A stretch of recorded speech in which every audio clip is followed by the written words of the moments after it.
Ang alamat ng buwaya. Pagtatanim at pagbebenta ng gulay ang ikinabubuhay ng mag-asawang Waldo at Busyang, na parehong masipag at mabait. Kung pag-uugali ang pag-uusapan, ay walang maipipinta sa mag-asawang ito, maliban na lamang sa pisikal na anyo. Napakapangit kasi ng babae at napakapandak naman ng lalaki. Gayunpaman, ang kapintasang iyon ay hindi nakikita ng mga tao dahil sa kagandahang loob na ipinamamalas ng mag-asawa. Bilang ganting langit sa kabutihan ni Waldo at Busyang, sila ay pinagkalooban ng isang anak na pagkaganda-ganda. Tibig ng ligaya ang puso ng mag-asawa sa pagkakaroon ng maipagmamalaking anak. Nakiisa naman sa kanilang kagalakan ang mga kapitbahay.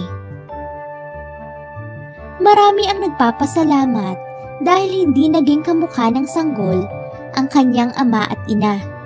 Palibhasa, kaaya-ayang pagmasdan ang magandang mukha ng anak nila na pinangalanan na Aya. Di kalaunan, habang lumalaki ang bata, napapansin nilang ito'y nagiging salbahe, napakasinungaling at maramot.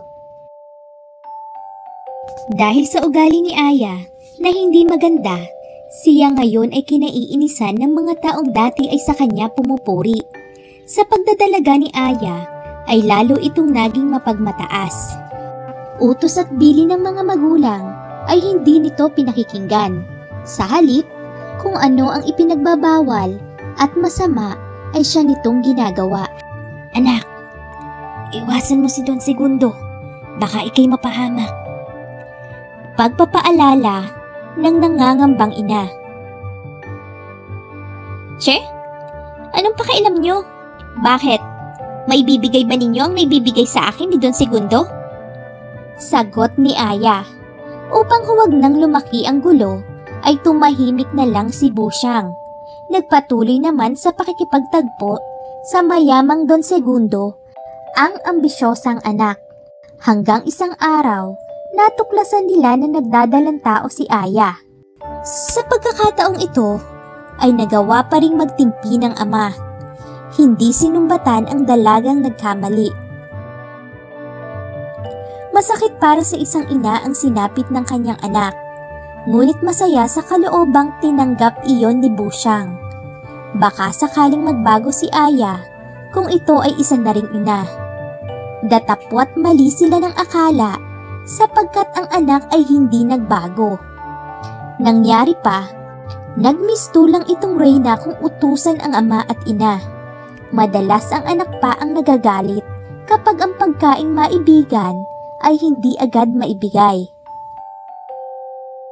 Isang araw, kararating pa lamang ng mag-asawa mula sa pagtitinda ng gulay, galing sa kwarto ay lumabas si Aya at hiningi ang ipinagbiling prutas. Humingi ng paumanhin ang inang makakalimutin. Subalit nagsiklab sa galit ang anak na sutil. Pangit na nga kayo, ay mangmang pa. Walang silbi, bumalik ka sa bayan ngayon din. Bulyaw nito sa ina. Kagyat na sumagot ang amang nagngingit-ngit. Ngunit siya man ay pinagwikaan din ni Aya. Ang kasamaan ng anak ay kaya pa nilang pagtiisan. Ngunit ang panglalait at panghamak sa kanila bilang magulang ay hindi na niya mapalampas. Labis-labis na ang ginawa nilang pagbibigay.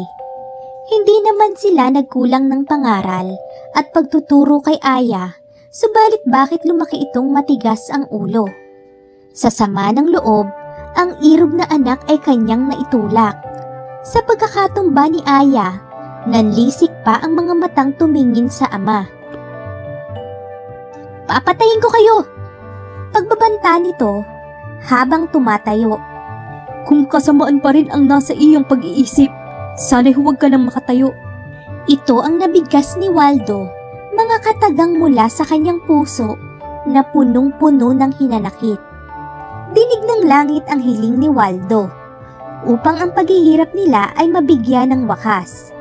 Ang parusang angkop sa suwail na anak ay iginawad. Hindi na nga nakatindig si Aya at sa inis nito ay gumapang patungong hagdanan.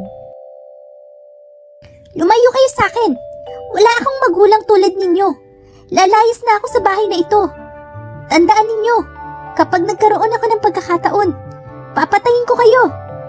Pagkapang na bumaba ng hagdanan ang anak, sa pagsayad ng mga kamay nito sa lupa, ay unti-unti itong nagbago.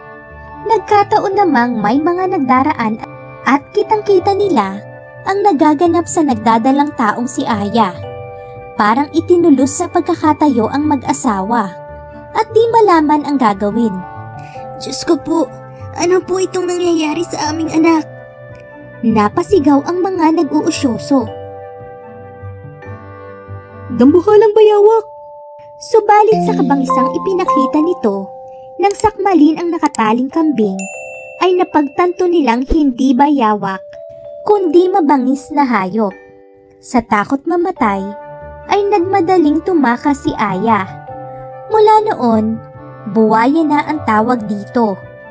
Ang galit ng unang buwaya sa kanyang mga magulang at sa mga tao ay nagpasalin-salin sa lahat ng buwaya hanggang sa kasalukuyan na panahon. Thank you for watching. Please subscribe.